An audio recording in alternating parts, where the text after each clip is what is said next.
Gorse and Bracken management on. I'll start that again for the recording. Good evening, everyone. Welcome to our Gorse and Bracken management on common land webinar. I'm Lindsay Stride. I'm the FCL Training and Knowledge Coordinator and a New Forest Commoner. We've got a short poll just coming up, which we'd love you to answer. For those of you not familiar with Zoom, we will be recording the session and we'll be sharing that with you later this week. We have a Q&A function. So if you want to ask the panelists any questions, please put that question in the Q&A. There is also a chat function, and you can use the chat to comment on the webinar, to discuss any thoughts about the webinar, and we're really happy for you to do that. For now, if you could introduce yourself in the chat, that would be excellent. We do have a Q&A planned for the end of the session, and some questions we'll answer live, but we will also, we have a team behind the scenes of FCL facilitators who will be answering your questions, and the panelists will also be able to answer your questions during the webinar. So please go ahead and ask those questions. We've got, here's the results from our poll. So we've got 38% farmers, 15% are common landowners, another 30% commoners. So lots of active farmers and graziers here tonight, and a lovely mix there of different people. So that's what we love about our webinars. So Joe, if you can see those results.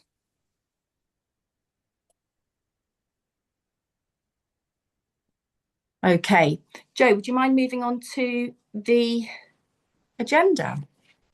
So we're going to start this evening with a policy update from Julia Aglionby. It's the first time in a while that we've had something to share, so that's exciting. Julia will be followed by Professor Robin Pakeman from the James Hutton Institute, who's going to be sharing his recent Bracken research project.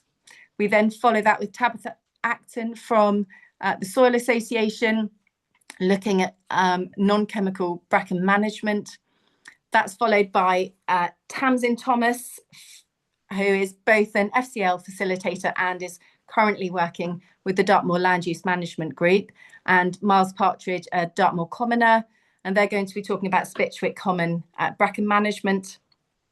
We've then got Andy Crabb, who is Dartmoor National Park Authority and Historic England archaeologist, alongside Steve Alford, who's also a Dartmoor Commoner. And then our final session should have been Dave Morris, but at the very last minute, he has been called away. So my husband, Robert Stride, who works for Dave on the Open Forest team, has been called in as the super sub. So we'll do a double act for the end of the webinar. So I will pass on to Julia. Enjoy the webinar. Thank you so much, Lindsay, and it's fantastic to see so much interest in this. So we're absolutely delighted to have you with us this evening. So I'm hoping that we will be, people can see my screen. Is that showing okay, Lindsay? It's on, we can see your notes. So you need to switch to that better, much better. Perfect. Okay. Brilliant. Hang on, there's it's got over enthusiastic with. Okay, so there's a little bit of policy update, and as Lindsay says, there hasn't been much from DEFRA, it hasn't been much good news anyway, more uncertainty recently, but I was so forget the date on that. We're now a year on, but these are the right slides. So these are, I thought it'd be firstly useful to update with sort of where we are in terms of farm business income. And this is for uplands, so apologies for those on lowland, but for livestock farms, it's generally fairly similar. Um, what the data is showing us now, and we have had new data since our last webinar, is that if we look at there are four colours here. You don't need to worry about the figures, but if you just look at the colours, blue is income or loss from agricultural activities. So that's your beef and sheep enterprises. Orange is agri-environment scheme income. Grey is diversification, and yellow is from BPS. So the latest finalized figures were 24-25. That's the second one along, and that is really positive. Farm incomes have gone up. Lots of people will have felt the difference in terms of stock prices. But and you can see that blue loss has got a lot smaller. So that's great news. Unfortunately, though, this change is not offsetting the loss of BPS. So you can see this current year, financial year, we're in 25-26. The BPS has gone down to an average of about 6,500, and next year it's going to be down to £600. So you can see that tiny yellow strip and then down to nothing. What this graph does show very, very clearly is how critical ELM scheme income is, agri-environment scheme income is, in terms of the net farm profit. And what we also know, and you may well be feeling this, is that actually the total profit still doesn't provide the living wage for the number of the labour that's on a farm, because all this profit is before paying family labour. So that's the sort of context in which we're operating. So many of you will be aware that DEFRA tend to make announcements at the Oxford farming conferences, and those were in January, sort of 10 days ago. And there were some interesting announcements that affect commons, both uplands and lowland. So the first programme, which the Foundation for Common Lands has been working quite closely on, is both in Dartmoor and in Cumbria, is the Uplands Transformation Programme. So Hilary Cottam, who's got a long history in working on how to sort of solve intractable problems, usually in welfare state, but she was tasked to look at uplands and see what she could do with the challenges and the polarization and also the multiple demands upon the uplands. And DEFRA have announced that there will be an uplands transformation programme being run both in Dartmoor and Cumbria, starting in Dartmoor, and the kick-off meeting was last week, with staff hoping to be in place in April. Cumbria will follow between probably about 6 months behind, but we were expecting a start-up meeting just before Easter. This is an opportunity for people to design schemes suited to their area. So it's a bit like FIPL on steroids. So it's not just covering capital works, but also annual management income. So you could have, in effect, having local ELM schemes.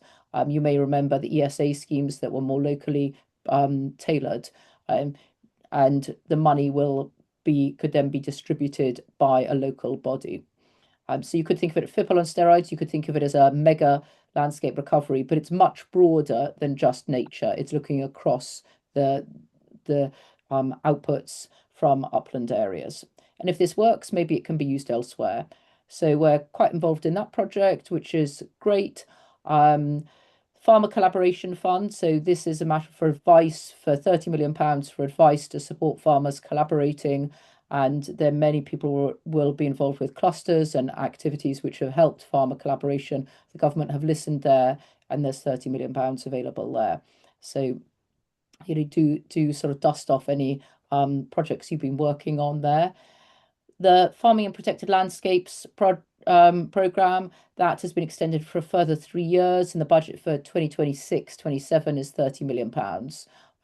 So great news and an opportunity to have multi-year projects. And on commons, this may well be a fantastic opportunity to, if not, to look at preparing for a next big ELM scheme.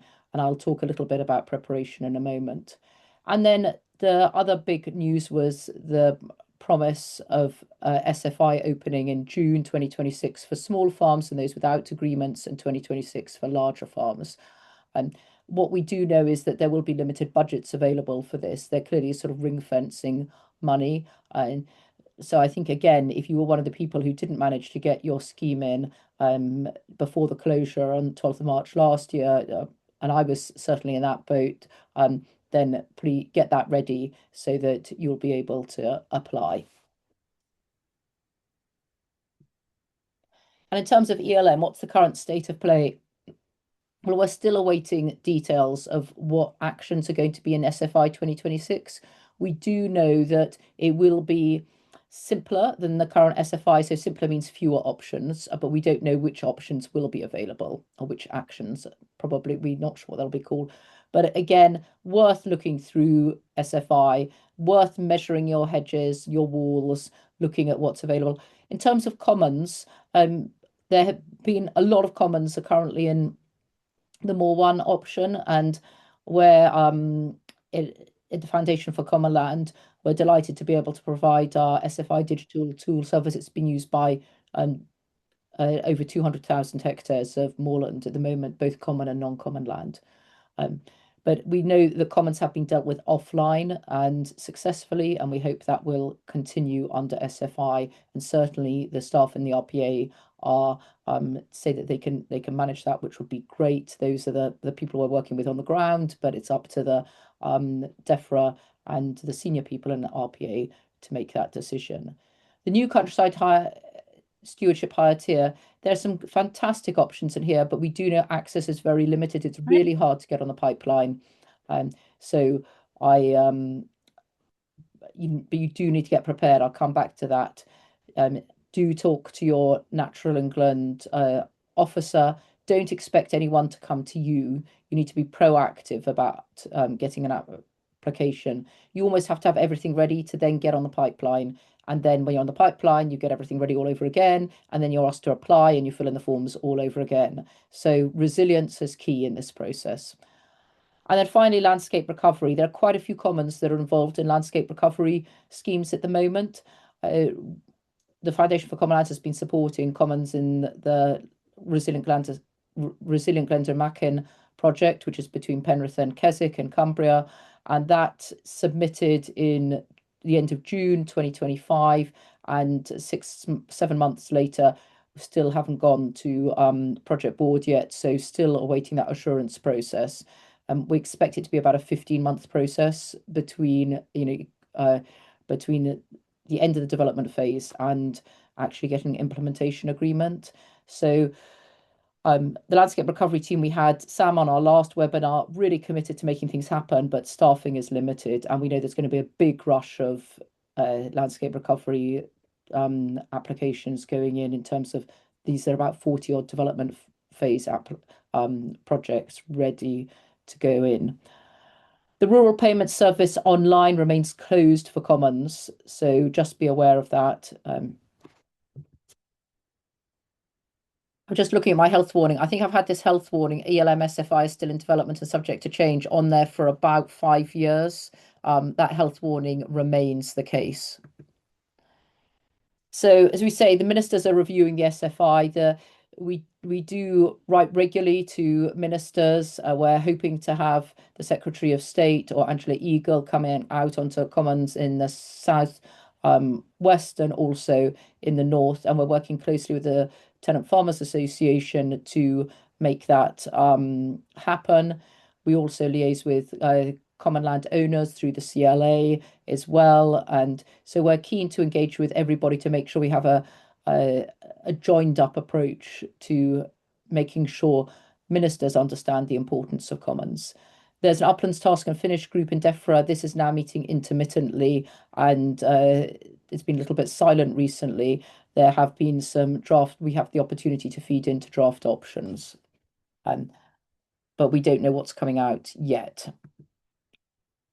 Furthermore, the government is consulting on a farming roadmap for 2050. I attended a meeting in Carlisle last week. Lindsay's attending one in Winchester next week. If anybody is in the south and wishes to go to the Winchester meeting, please get in touch with us. We can send you a link to book. It's on Eventbrite, so if you Google it, you could find it.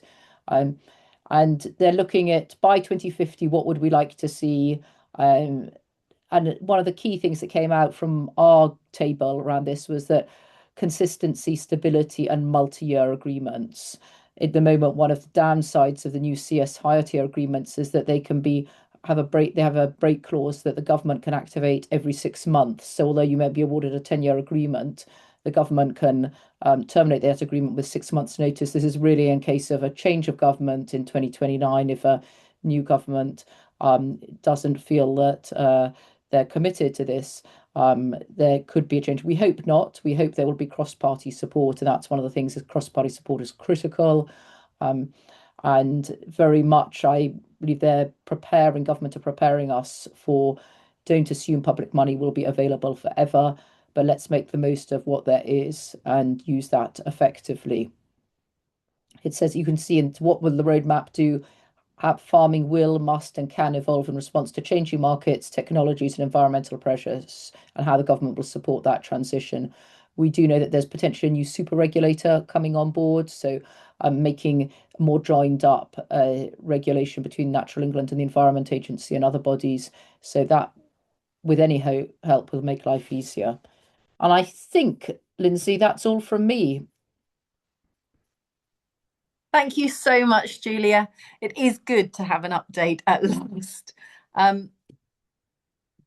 Joe is going to bring the slides up for Robin, and then we will pass on to Robin for his presentation.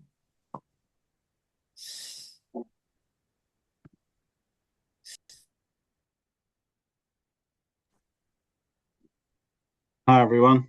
Julia, would you mind stopping sharing your slides? That's perfect. Here we come.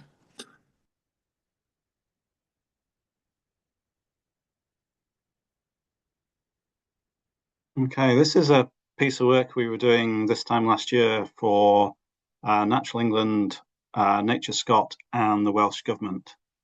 And basically, it's the second stage in their development of a strategic bracken framework.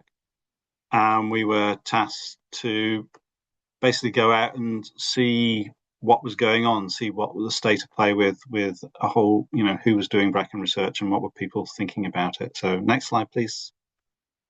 So it was really thinking about how we improve the current bracken management guidance, really understanding what the situation was at the moment and asking people how they would like their advice delivered in the future. And if you want the report, it's available online. Next slide, please. So the way we did this was twofold. We had a series of workshops, one in England, one in Scotland, one in Wales, one online.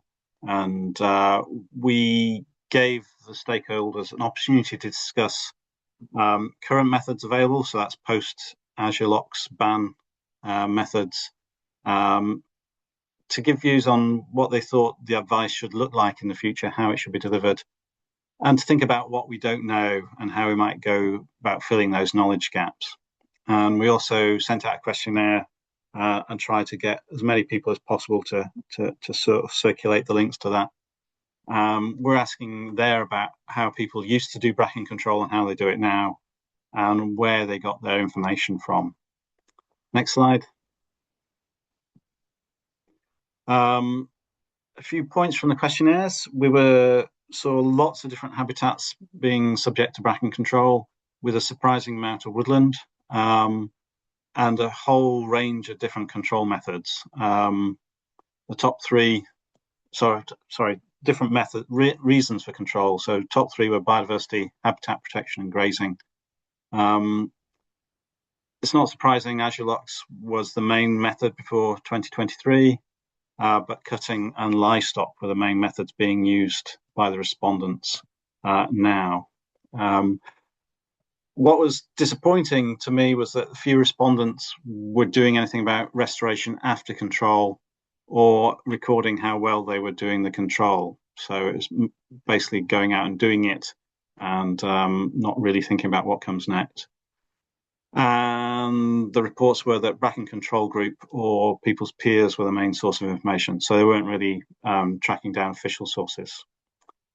And this slide shows the range of respondents and what they were doing. So the ones on the left, very much cutting, everything from bruising through to ATVs.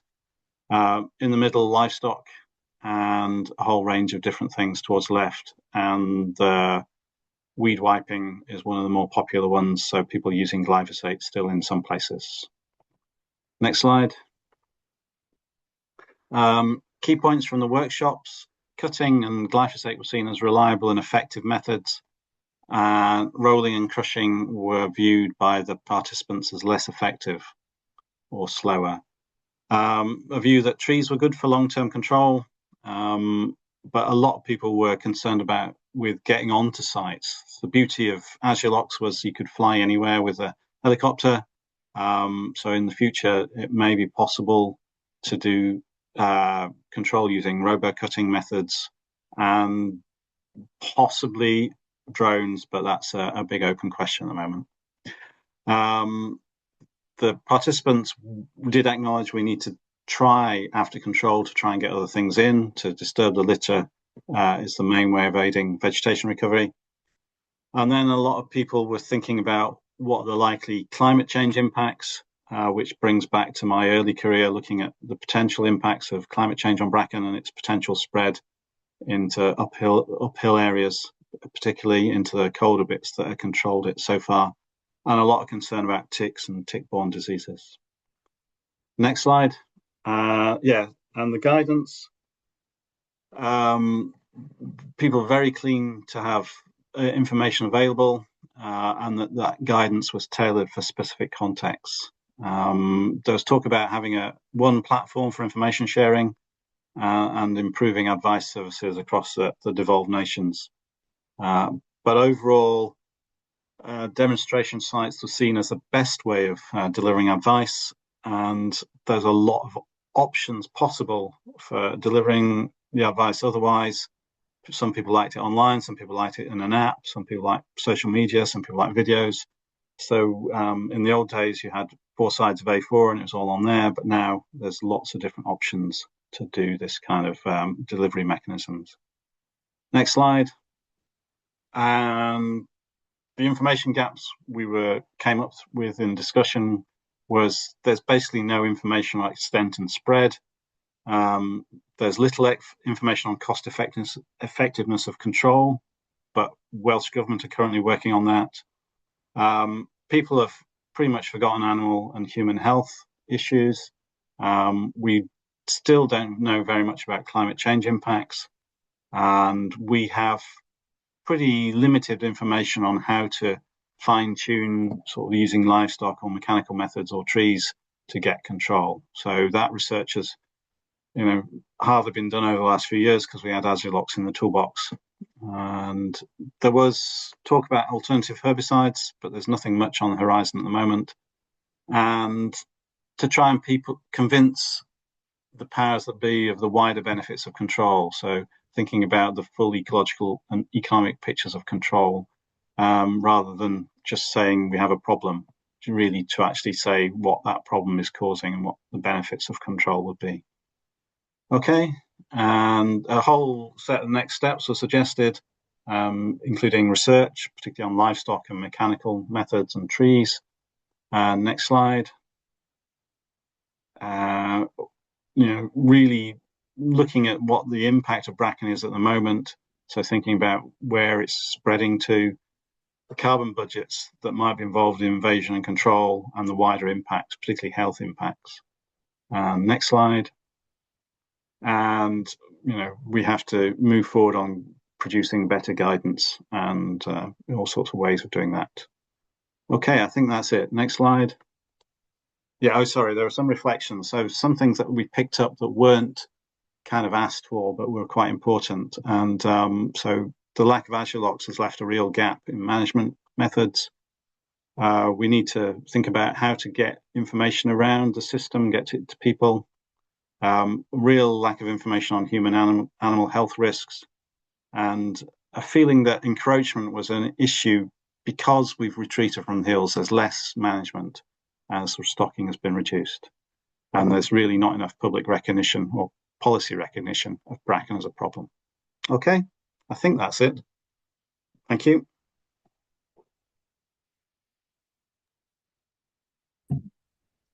Thank you so much, Robin. That's excellent. Really, really good timing wise. And lots to think about. And I think we'll pick up some of those in the next few presentations. So Tabitha is going to take us through the non-chemical bracken management that they've been doing. Can you see my slides there, Lindsay? Yes, I can see them. Fabulous. Good evening, everybody. Hopefully, for some of you, this is stuff that you may have already heard before. I know we've actually got a lot of our participants on the call as well, a lot of our project farmers. But obviously, we'll whiz through. So this is work that we're doing within Innovative Farmers, which sits within the Soil Association, and it's kind of, I'm going to cover this. We've got 2 field labs running, which are all farmer-led research that happen on farm, and then that has now fed into another project within Innovative Farmers, which is a learning network about non-chemical bracken management.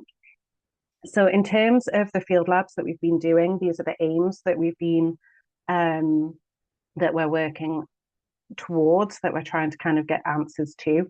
So we're looking at expanding the knowledge of different methods for managing bracken with livestock and comparing that to both no management and mechanical management, which obviously, as Robin mentioned in the work that they've been doing, this is a big area of interest. We want to understand the effects that these management practices that we're looking at are having on the wider kind of biodiversity, on the flora and fauna, on these sites and things, because a lot of the farms that we have involved are all very keen that it's about management. We're not about eradication, but we want to kind of have an idea of how these have a wider impact. We want to understand the effects on the soil as well as part of that wider impact, and then be able to provide really informed support, kind of knowledge transfer afterwards. So we've been doing that throughout the project, and that is going to keep going with the learning network. We've got funding until March 29. And at that point, we're hoping that we'll have helped or be able to deliver a really nice decision framework in terms of looking at what situation you're in, and what's then going to be the best, or what's potentially the best management option for you. So both of the field labs that we've got running currently are doing the same monitoring. So we've got baseline data for both, and then we're carrying on that monitoring as we go through. So under partly the guidance of Robin, the monitoring that we're doing is bracken height and density. We're doing biodiversity quadrants that's being carried out by an ecologist. We're doing visual evaluation of soil structure. So that's looking to see if we can notice any change. Unfortunately, with the funding kind of periods and stuff, both of the field labs are 3 and 2 years, which for a lot of bracken stuff, as many of you will be aware, isn't really long enough. But if we didn't start when we started, we were never going to get a long enough time period. So hopefully it's something that we can kind of continue to fund, to look back at things like the soils, and also onto the regrowth aspect and stuff as well after some of these management methods. So we're also doing soil sampling to look at the carbon, as hinted at by Robin. That carbon question is a big one in terms of bracken management methods. We've put fixed point photography in on all of the farms so that we can get that really nice visual impact across the seasons, but also across the years. And then at the end of the projects, we're hoping to do a little bit of a look at the management cost benefit side of things, but it's not something that we've been focusing on, although it's very important. So in terms of the first field lab that we started with, that was managing bracken with livestock, and we had 8 farms. We're now down to 7, but across the northwest. So this was funded partially through Innovative Farmers, and then also partially through Pasture for Life, Pasture for Profit North, FIPL project. So that helped fund that first year. As I've mentioned, Robin is our researcher on the project, and then it's been coordinated by myself and Robin from Pasture for Life. In the first year, the baseline samples for the soils, this is kind of just a bit of an idea of what it was showing, what the averages were, and we'll repeat those tests next year. In terms of the bracken measurements, this is where we've been able to see the most change straight away, and we're doing year-on-year measurements with these.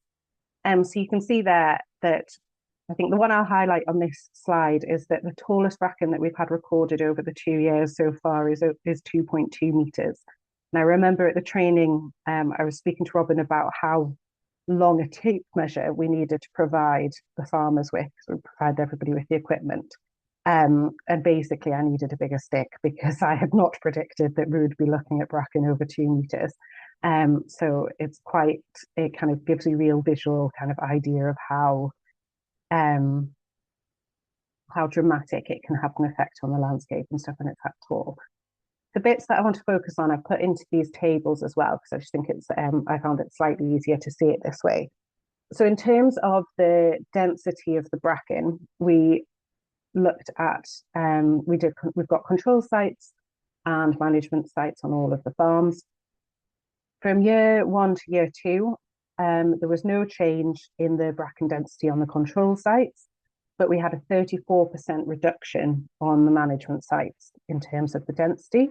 So that's been really great. Hopefully that trend will continue. And I think it's one of those things, the effectiveness of livestock management,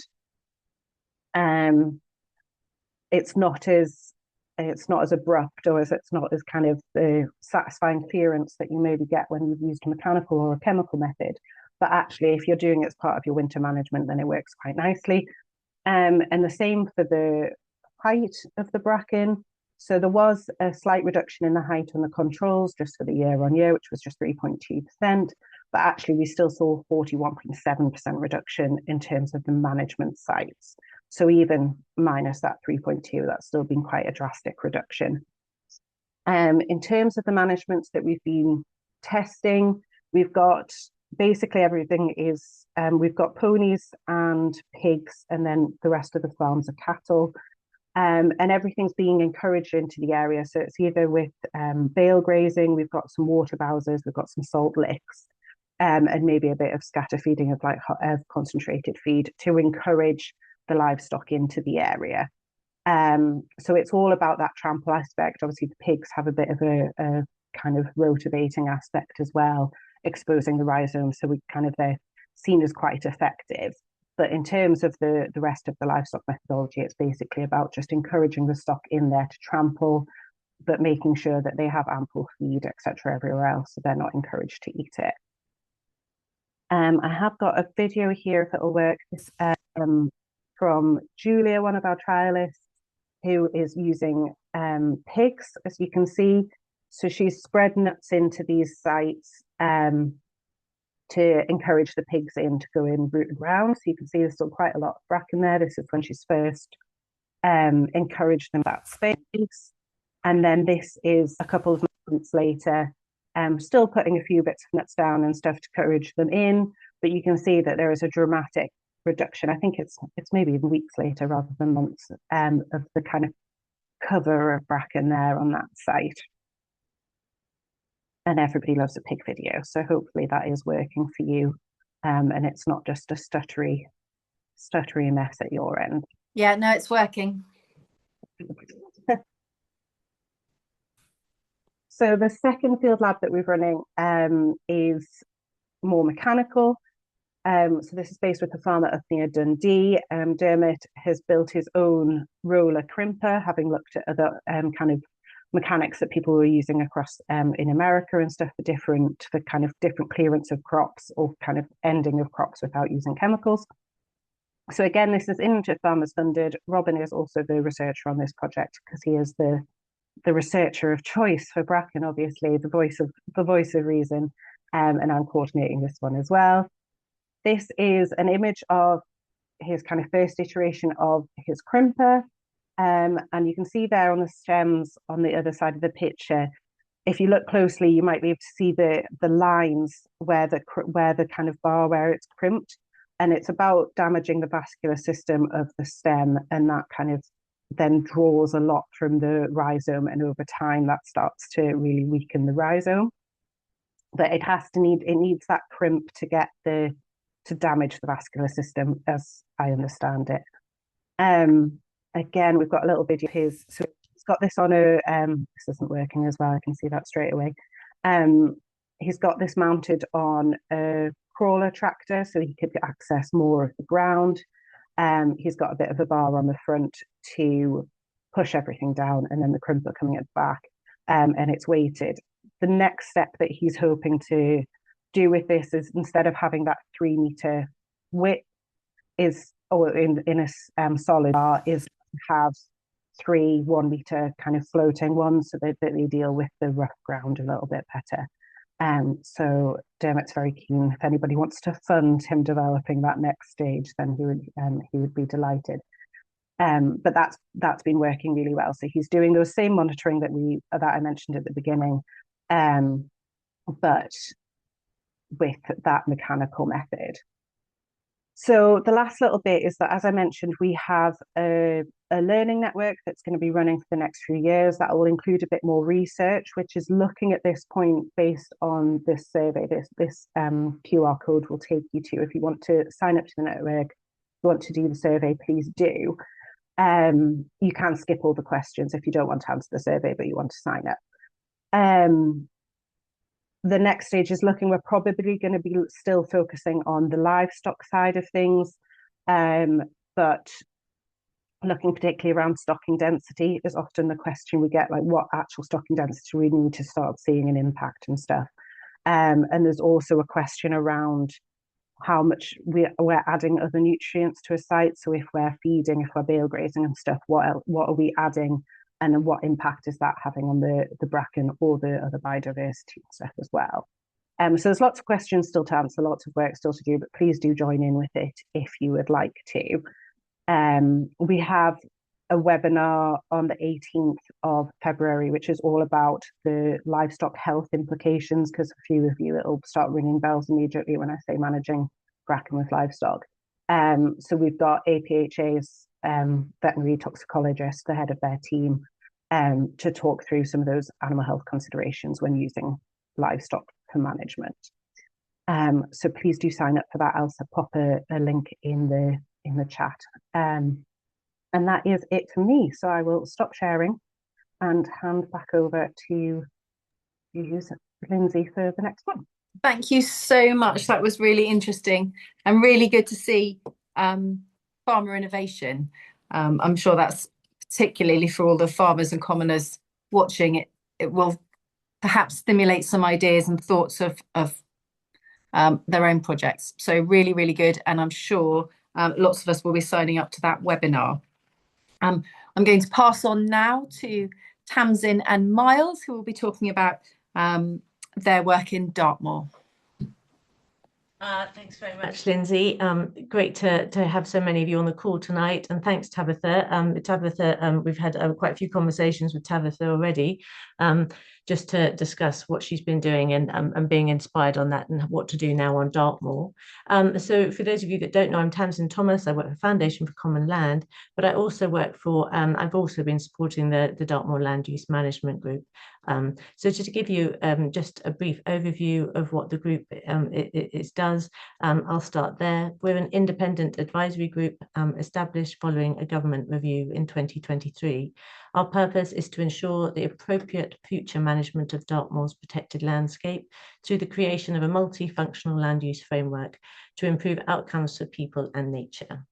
The group is independently chaired by Phil Stocker, and we've also got a project manager, Tom Stratton, and we're working to encourage collaboration, cooperation, and trusted relationships between all those with a responsibility to manage the Dartmoor National Park land area, ensuring its environmentally resilient landscape underpinned by viable and sustainable farming businesses. Next slide, please.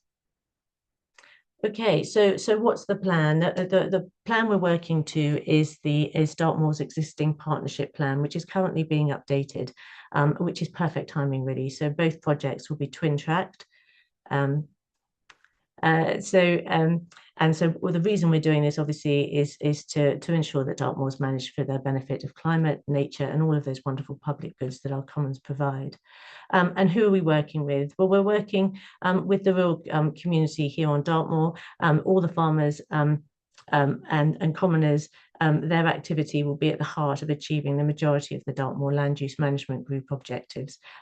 All of the activity that we're doing is going to be evidence-led, and it's going to be supported collaboratively by all of the other specialists that are working together on Dartmoor. So how are we going to do this? Well, as you can see, it's a huge collaborative project, but we're not just relying on the specialist skills within the group. We're going out externally and seeking that advice where we need to.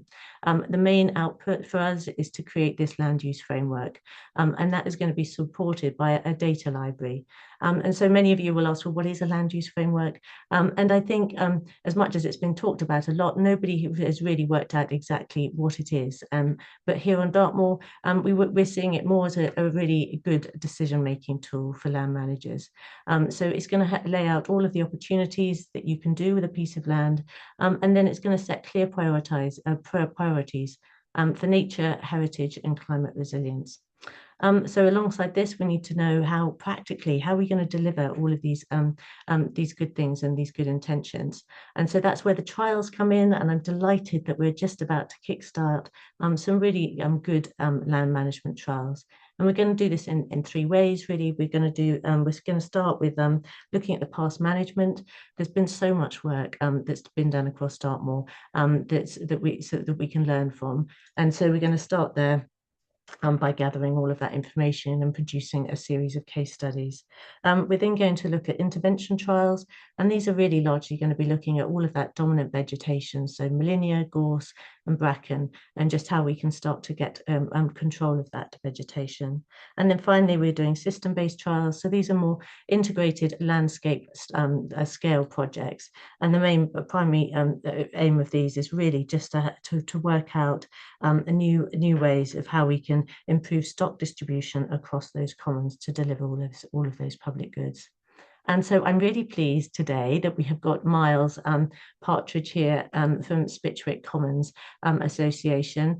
We had 13 Commoners Association interested in taking part in the trials on Dartmoor, and Miles was one of the first to step forward. And he's already started some of his work on Spitchwick Common to do with bracken management. And I'm just going to introduce him now. Miles, over to you.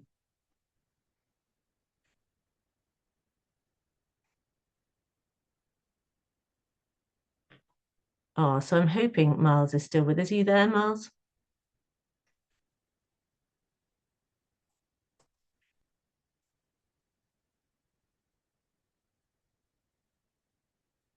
Can we see Miles on the call? I can't see them on the call, Tamsin. Right. Well, I'm going to have to charge ahead then. Oh, he's here. Well done, Hello. Miles. Can you hear me? Yes, we can. Well done. Oh, bad luck. Can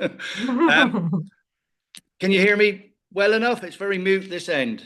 No, we're perfect this end. If you go to the previous slide, please, Lindsay. Joe. Right. Good evening, everybody. On the 8th of December, my family and I started feeding some cattle on Leator area of Spitchwick Common with hay, homebred, all leered and hefted Galloway type cattle. And then on the 22nd of the 12th, we moved to a Hannaford area, a bigger site altogether. And I have to say, having fed there now from the 22nd to present day, the level of bracken litter I was surprised at, and the amount of bramble cover at the bottom of the bracken litter. The cattle, I think, have been doing a good job. They've broken up the litter. Hopefully we can let some water in, get the frost into the rhizomes and perhaps cook it a little bit that way, and expose the bramble. Perhaps the pony stock will tread the brambles around. They're getting worse and worse and worse. and create better access for the public, for livestock, try and improve for the high brown fritillary butterfly, of which I'm understood is one of the most important sites in the country, of which we need the violets for the butterflies to live and go forward. And just open up the sward, try and break it right down. I have a personal hate, and it's ticks, and try and break up all the bracken litter and perhaps kill off that litter and get the ticks away a little bit. If we can expose them to late frosts, etc., and kill them. And a follow-up, I'm hoping, my late father and I used to cut bracken in some of these areas.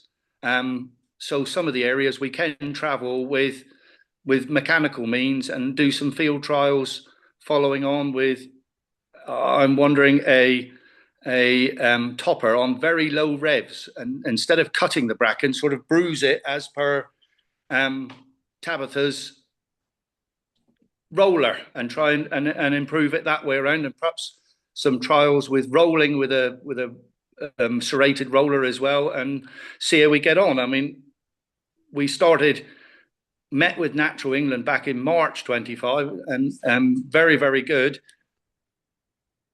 Doing nothing isn't an option. We're on the edge of this. It's getting worse and worse and worse. So the bracken is up 6 foot high, no good for nothing. And that's roughly where we're to, I think, Tamsin, and hoping to go forward. Yeah, so there you can just see, Miles's cattle out on the common there, and really, we're working with Andy Byfield, a botanist as well, and he's particularly interested in the lesser butterfly orchid as well as getting the violets back for the fritillary. So it's really early days, and we were reluctant to start telling you about what we were doing without seeing any outcomes just yet. But just to say, we'll keep you informed of how we're progressing with the trials, and just hopefully get back to you all in the spring just to see how we're getting on. Thank you.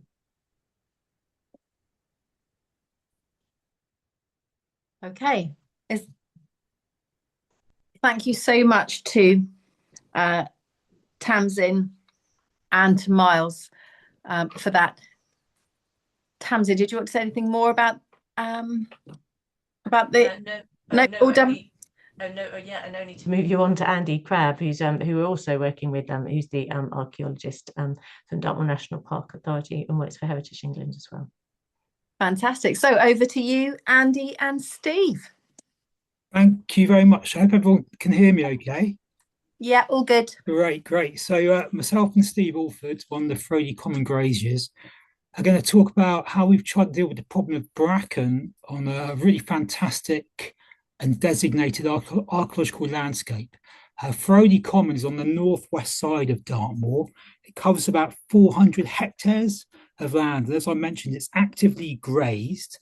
And Steve will be able to fill in a lot more about the actual management of the cattle, which have been an integral part of dealing with the bracken over the winter months. And I've been more involved with the volunteering side of it, and how we're using volunteers to cut the bracken in the summer months to give it a double headache to really weaken it. So if I could have the next, before I go to the next slide, a few more details about Forestry. It rises from about 300 metres up to a kind of gentlish plateau to about just under 500 metres above sea level.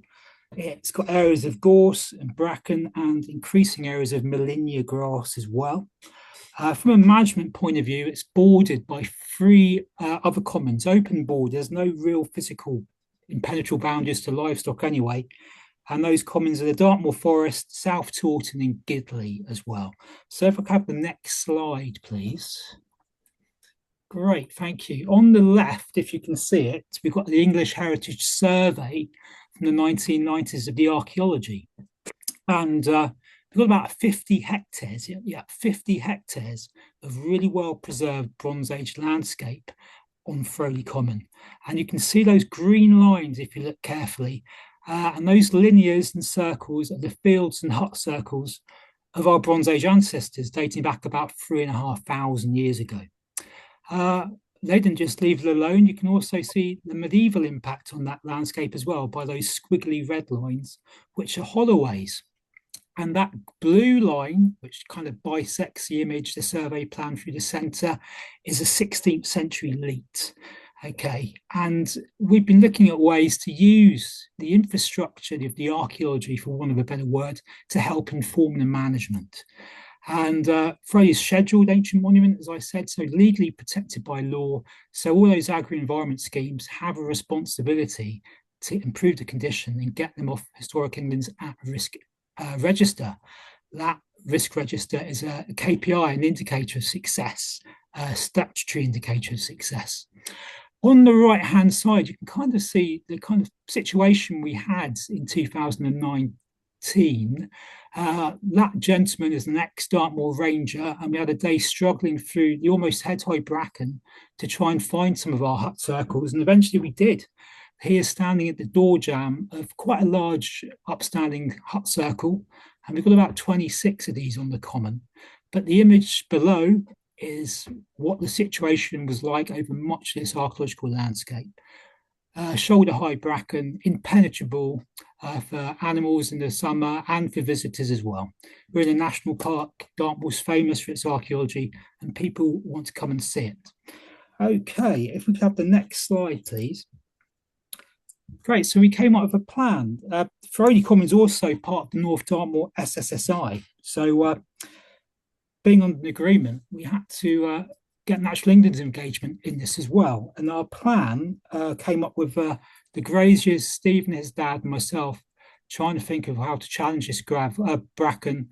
And we were directed and helped by the fantastic Common Secretary, who helps keep everyone on check up here as well.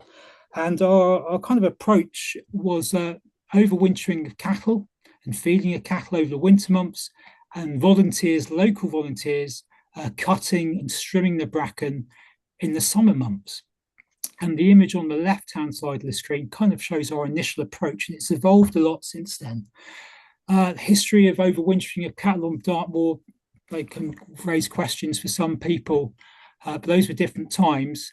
But one of the legacies of those concerns was the damage to potential archaeology. So where the cattle feeding areas are away from what we know are the sensitive locations of the hut circles, and also where we think buried archaeological deposits may survive as well. I mentioned 26 timber hut circles. There could be that same number of stone hut circles. There could be that same number again of timber hut circles, which are now surviving as buried archaeological features. In order to improve access, we've been widening paths as well, and using those holloways I mentioned and the leat I mentioned as access routes for visitors, but also for stock to come in and help graze these areas we've been opening up. As I mentioned, those large cattle grazing areas move around, and Steve will talk about that in a little while. And those sensitive areas where the hut circles are, we send in the volunteers and they trim the bracken off, and crucially, I think, they rake the wastings and cuttings away, so there's no thatch left there over the winter. So what little frost we get these days can penetrate down. Okay, in the early days, in 2009-20, the first year of our derogation, in the summer, we did use a bit of Azulox as an initial spray on some hot circles. Okay, next slide, please. Great, and this is a kind of photo montage of some of the impacts we've had to date. On the left-hand side, you can see a hut circle which has been trimmed and cleared by the volunteers, and had the cattle trampling in the area over the winter. And you can see how the bracken has been greatly reduced, the density greatly reduced, to the height and vigor of the plants as well, greatly diminished. A fantastic result. The top right-hand image shows that leat, where we've been strimming this path for access for visitors, but also trying to create a fire break as well. We've got lots of linear archaeological features on Dartmoor, often under scrub, and we're thinking of ingenious ways to use those and incorporate them as fire breaks and access routes. And the bottom right-hand image shows where the cattle have been fed. No cutting here from the volunteers, and it just shows the areas of where the bracken has been put under stress by the sheer trampling of the animals in the feeding area. Because the animals walk over this area, they're disturbing that thatch, obviously, in the winter months. Okay, next slide, please. Okay, we had such an impact, it's visible from space, as you can see from that Google image map on the left-hand side. And this is actually 2023. Things have improved even more since then. And you can really see the first areas we started to attack with the tan coloured areas, those polygon shapes. And just in between those, the areas which have had less of cutting taking place on them. And just to go back, please, volunteers, they're local volunteers, and they come out 3 times in the cutting season. In May, when the bracken is about 6 inches high, again when it's rebounded, in probably June, July time, and again in August for a third cut. So it's getting absolutely hammered.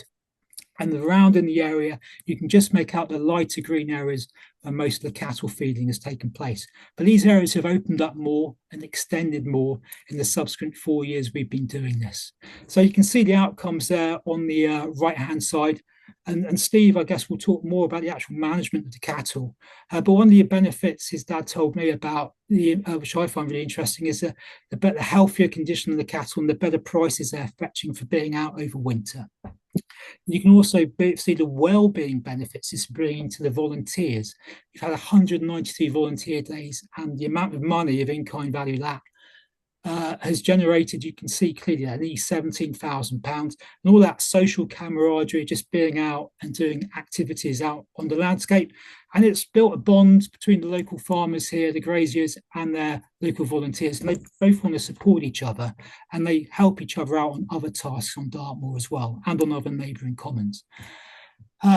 Increased access for visibility of the archaeology and for walkers, reducing fire risk as well. So getting more and more of a concern every year. And in the bottom there, you can see an increase in biodiversity and a reduction in the tick burden as well.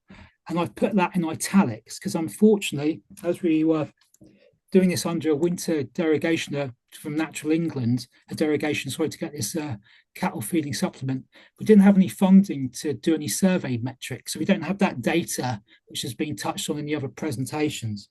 And it'd be really great to know and measure that density and reduction in the bracken, and also see if there's any bio bounce back in the sward and the richness of the sward and the invertebrates as well. So next slide, please.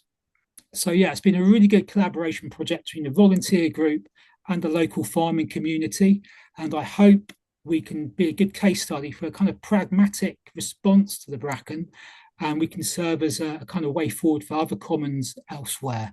And with the final slide, I'll just hand you over to Steve. Thank you very much.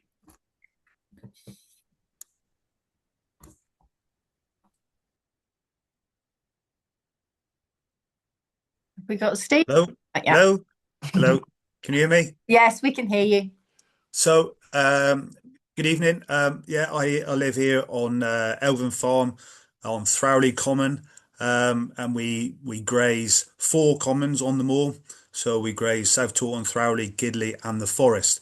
We keep sheep, cattle, and ponies on the moor, and we tend our stock. Yes, we have quad bikes, but mainly at horseback and dogs. Back around 30 years ago when the ESA started, we reduced the stocking numbers massively. And over the years, obviously, the growth has got more and more. It's resulted in much more Molinia, gorse, bracken. We've lost a lot of heather, bird life, wildlife, and we've got a massive fire risk now. And we've got a huge problem with ticks. Certainly with lupinil around here, we've lost a number of animals, certainly the sheep with lupinil. We've even had one of our riding horses get lupinil. So it's obviously going to be in the bird life and wildlife as well. And also one of our friends, he's a vet just down the road, he contracted a tick-borne disease and nearly died last year. So some of the management that we use on the moor hopefully will help to ease these problems. So some of the management we do on Throwley Common, alongside the grazing that we do, we do swaling, so controlled burns, cutting, as Andy said, with our local conservation group, cutting fire breaks with tractors and so on. and sometimes making fire breaks with cattle. And thanks to Andy, with the derogation that we've got, we can outwinter up to 30 cattle on the common. So we supplementary feed those cattle with hay. So take hay up to them every day on the quad bike. And when the weather's kind enough, we feed them up over on the top of the hill on mainly the gorse areas. But when the weather's rough and wet and windy, we'll feed those cattle down on the bracken banks. It's a slow process, but we are certainly getting there with it. And hopefully we can carry on with what we're doing. We're involved with various test and trials, SFI, more one taking grids, monitoring peak depths and various things like that. And we've also been in talks with Dartmoor Land Use Management Group, taking management forward with grazing on the moor, potentially mob grazing, and working closer with our local commons. Our aims really is to deliver a mosaic of diverse habitats, and hopefully increase our livestock numbers. We believe that if we can increase these numbers, we're going to hopefully reduce the ticks burden up there on the moor, fire risk, and hopefully open up the moor for people to come and visit the places. Like we have a great lot of archaeology here, wildlife, and Dartmoor. And I think that's about it.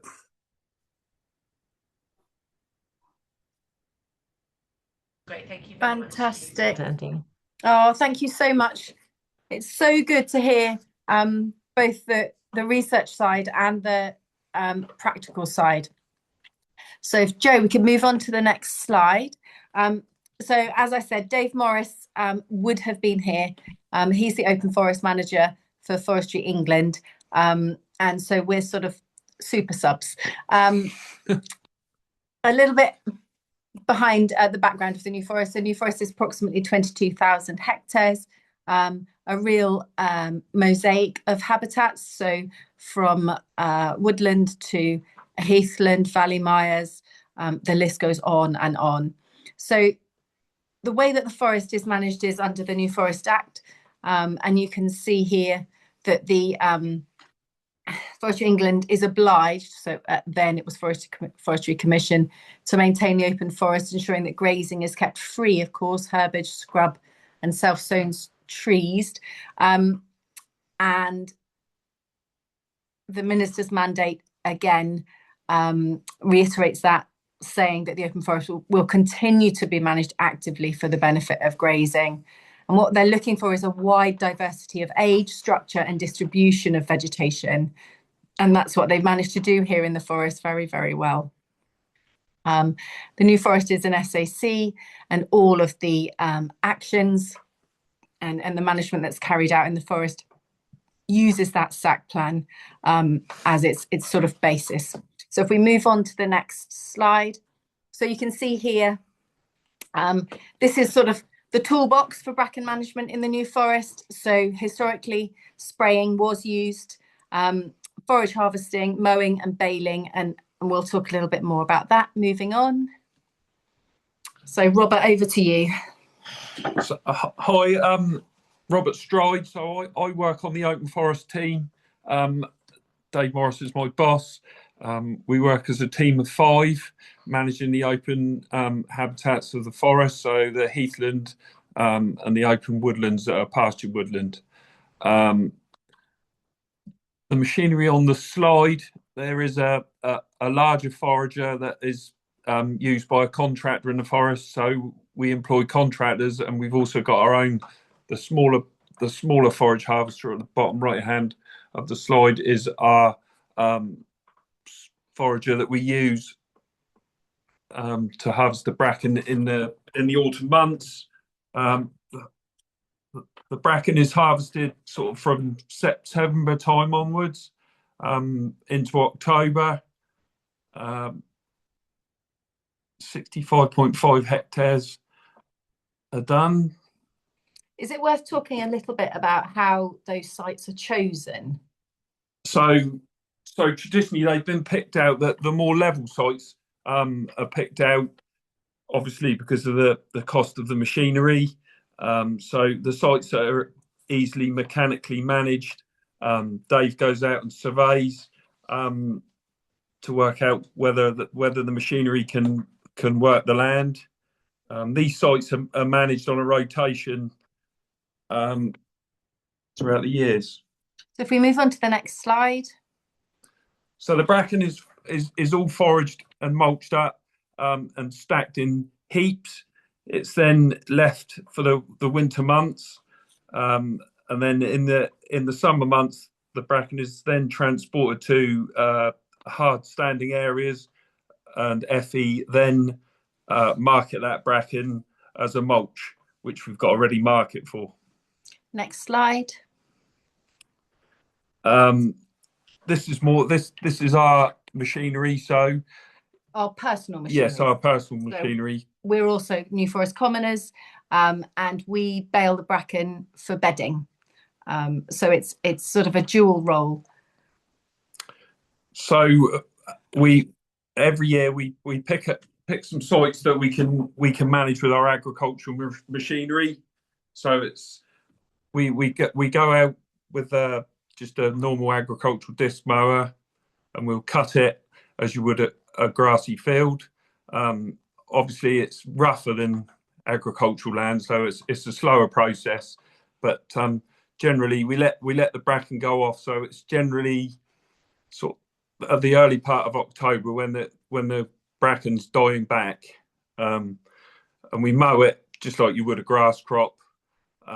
We then generally leave it for a week to 10 days, weather permitting, and then we'll get our hay bob, like a little old-fashioned hay bob, because it does less damage to the machinery with a hay bob. We row it up, and then we'll come behind with our round baler and just round bale it up as you can see on the photos. We'll then transport it back to the barn and just stack it like you would usually straw bales. And it's also worth mentioning that this is a wild gladioli site, so there are ecological benefits as well from clearing this particular site. Is it worth talking a little bit about the beds, its use as bedding? Yeah, so we use it for cattle bedding throughout the winter months. I've actually put some in tonight. Very useful. It's quite absorbent. Yeah, great stuff. Makes good manure that we then put back on our land in the following summer. And it's a bit cheaper than straw, or I should say a lot. Well, I was going to say that I've been questioning for years whether it's worth doing, but this year I think it definitely is with the price of straw. We baled about 65 bales this year, and it was well worth doing. So we move the slide on. This is Forestry England's mulcher. So this is used on the tractor. In the winter months, this is used to control the more woody vegetation. So gorse,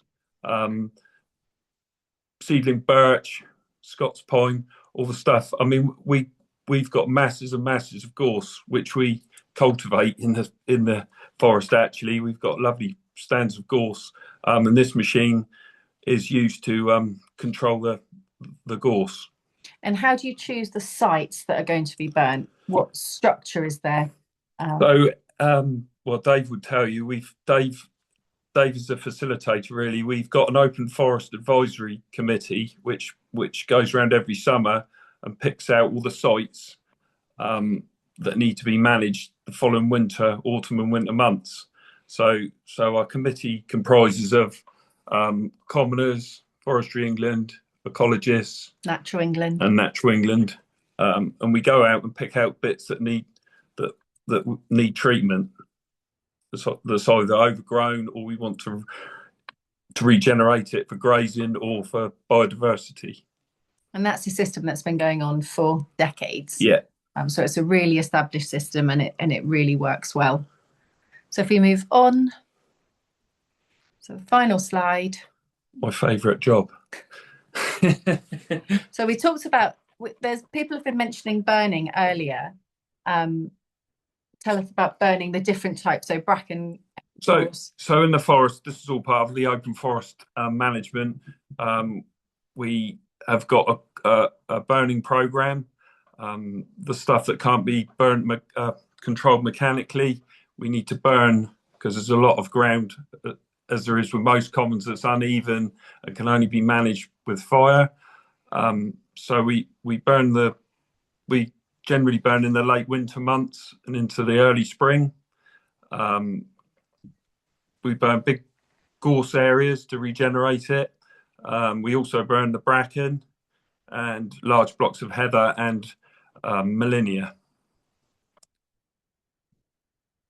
I think, yeah. So moving on. So I think that's sort of it from us from the New Forest. A huge thanks to all of our presenters. Susie, I don't know if we can go back to spotlighting. We've got a little bit of time for the Q&A. So we've got a few questions that have come up in the Q&A, which are really interesting. We'll start with a non-bracken question. So Julia was asked about the size of farms for the SFI application, and Julia's found some information for us on that one. Thanks very much, Lindsay, and thanks everybody for all the questions.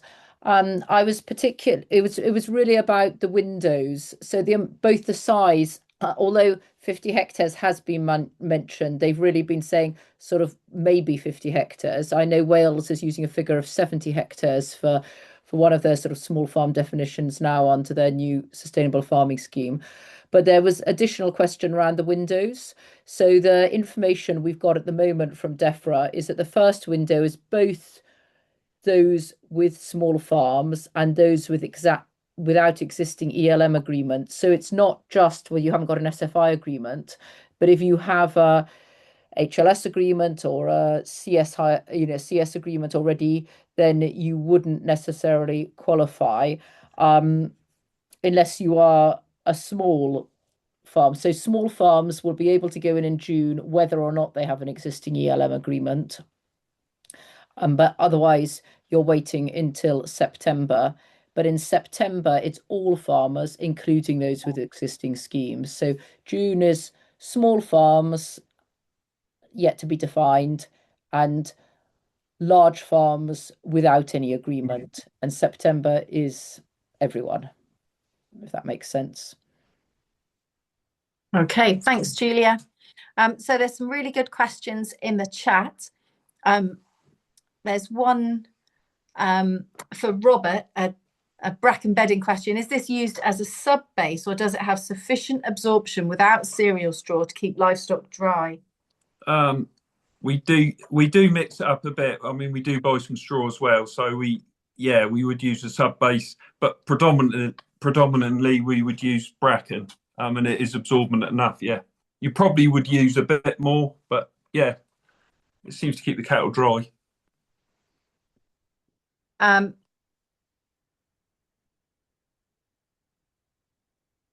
So Robin, there have been a few questions about chemical alternatives to Azulox. Is there anything that you wanted to sort of elaborate on those answers? I guess the main thing is Azulox was great because it was pretty selective, but the other alternatives aren't selective. So you're limited to situations where the bracken's growing with very, very little underneath it. Otherwise, you run the risk of affecting other species. So it's a possibility. We're limited by how we can do it. So it has to have tractor access, basically. And there seems to be a reluctance from the conservation agencies.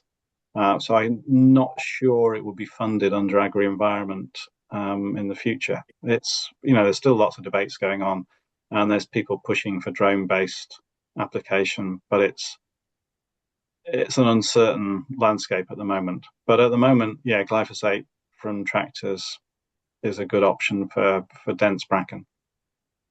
Another question that I think would be really good for perhaps more than one of you to answer is about times of year. So Tabitha, is there what are your thoughts on the time of year you should be managing bracken, and what implications does that have?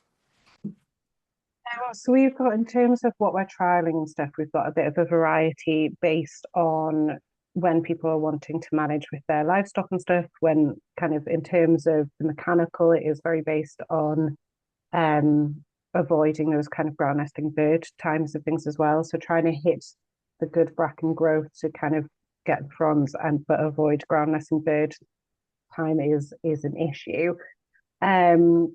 The other side of things is that depending on what schemes people are in, so we've got a mixture of people doing summer management and winter management, depending on what scheme their bit of ground is in, whether they're allowed to have stock out there in the winter, which some of them aren't.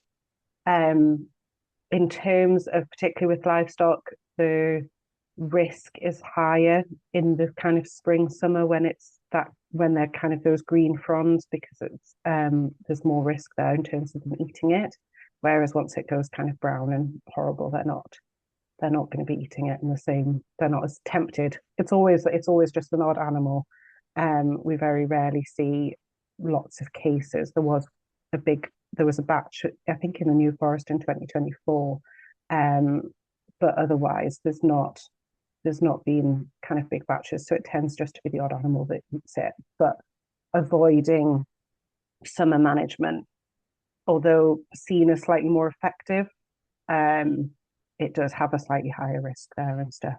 But as I mentioned in the Q&A section there, I was speaking to Natural England the other day, and they're producing guidance to kind of to this effect, basically, of what you need to consider in terms of timings and stuff, and when they would ideally like you to avoid when you're looking at triple SIs or within schemes and stuff. That is coming expected this summer. That's brilliant. Thank you. Would any of the other panelists like to talk about time of year and your findings?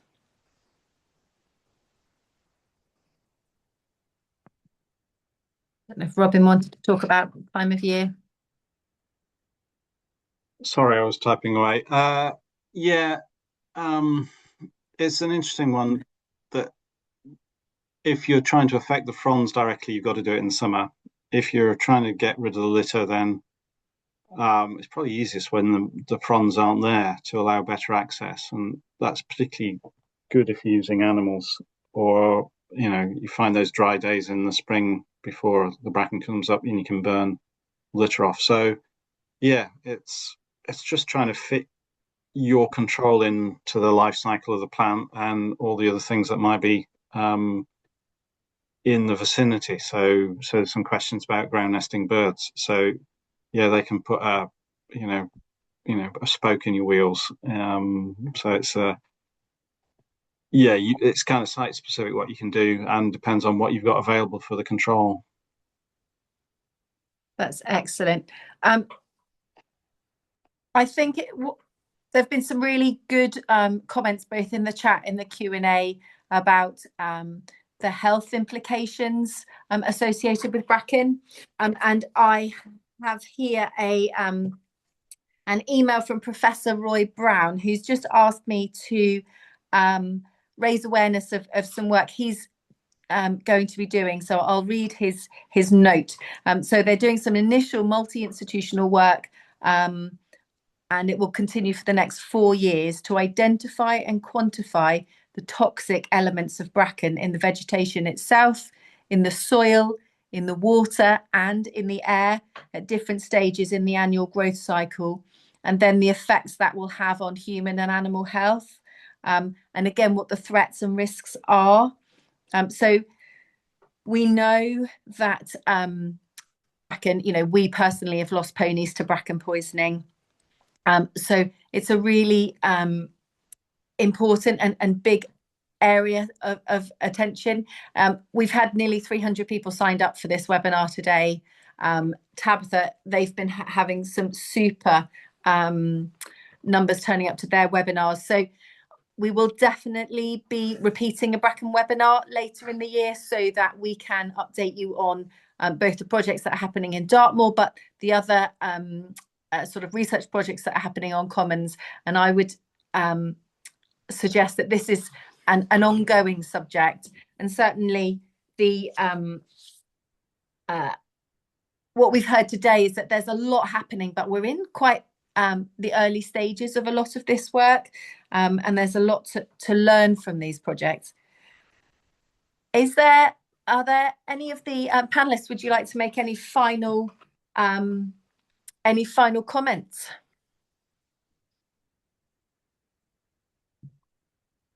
No. So I think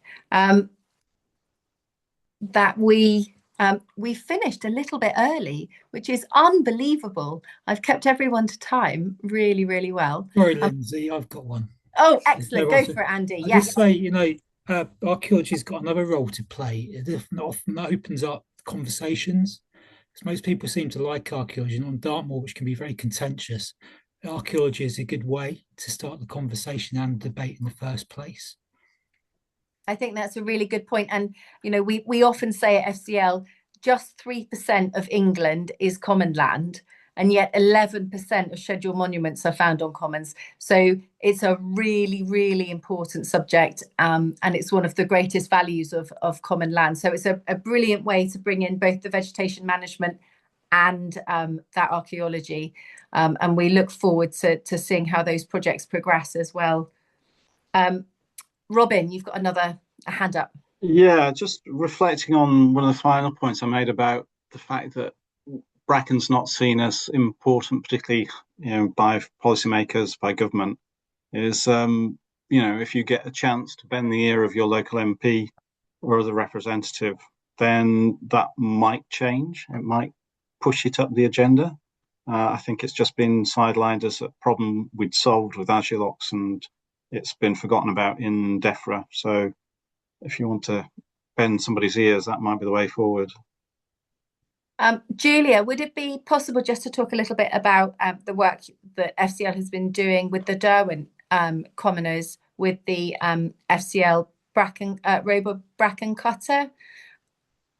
Absolutely, yes. So during the Arkland Commons project, we acquired 2 Bracken cutters on behalf of supporting commoners. So one in Derwent to the Bottomere Fells, so it's just above Keswick, and then another one at Brantfell, which is common at Sebba. And the one in Derwent, the majority, about sort of 80% of the commoners, triple SI. And we are having challenges getting triple SI consent there. What the commoners were hoping is that with the bracken beds, they could break up the bracken beds to make edge effects, which are good for butterflies and various birds, but also encourage the stock to go into the bracken and then relieve pressure on valley mires and other important features of interest to the triple SI. So it is an ongoing discussion. I think Natural England are also, well, I know that they're very keen to look at bracken beds as a potential area for tree planting because the soils from bracken indicate the potential supporting trees. But I suppose it's a matter of getting that mixture, and it's a very place-based approach. So the sort of work we see in the New Forest and in Dartmoor is really appropriate for that area. What we're looking at is what's appropriate for different settings, and it's sort of context is all. But it's really interesting to see the questions coming through, such as Ian Conliffe and others around, on Glee, and how do we get that cutting at the optimum time, so you're not having to do multiple different cuts, but also being careful about birds and how you can walk through bracken beds before cutting them to look for nests. I know on the Longmynd, where we also bought a robo cutter, they're a slightly different one, a tracked one rather. They do walk ahead, they go ahead and check where there are birds nesting. So I think there are ways through. It does take a bit longer, but clearly no one wants to be crushing bird nests. But it's work in progress, and we're hoping to be doing more with the Derwent commoners as we go forward. But if anybody else has experience around this, I don't know whether Tabitha has anything to add in around times of the year and SSSI consent. It does seem that SSSI consent is, I don't know whether any of your sites, Tabitha, were SSSI. Yeah, some of the farms have do include SSSI. We've particularly the site with the pigs. It has had endless consent issues between National Park and SSSIs, and some LiDAR showing some archaeological sites underneath and whether the pigs were going to damage it more than the bracken, and things like that. Unfortunately, as with all of these things, it's very very site specific and who you are working with and stuff. I think it's a case of if it is something you're coming up against from experience, keep pushing, because the initial answer tends to be pretty black and white in terms of SSSIs without considering why it's a SSSI, etc., etc. So do kind of work with whoever you've got contact with in terms of Natural England and stuff, and try and dig a little bit deeper, because often there's probably workarounds, but it's not straightforward, unfortunately, at this point. Thank you so much. So I think we've come to the end of our webinar. A huge thank you to everyone for joining us this evening. Particular thanks to our panelists who have been incredible. If there are any additional areas around Bracken, and I'm conscious that we haven't focused much on gorse, so when we do our next webinar, we'll focus on, there was a question about eradication of gorse. As Robert said, we tend to cultivate it here rather than eradicate it. There's a poll up if you wouldn't mind adding your answer to the poll. And yeah, if you want to feedback any questions back to us, we will be sending you a recording of the webinar. We will send the slides to you, and we will make sure that we've answered all of the questions and include that in a Q&A document that will come back to you. We hope you've enjoyed it. We've got another 2 webinars planned in this vegetation management series.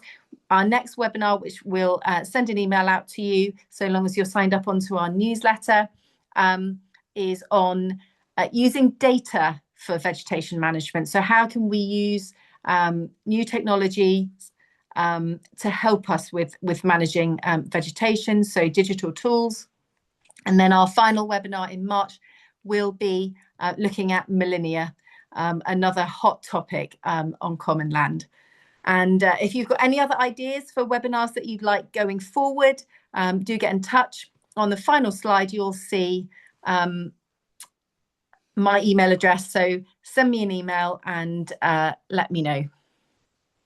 So thank you so much. That's excellent. Always good to see that you've enjoyed and benefited from what we've been talking about. Thank you so much and good evening.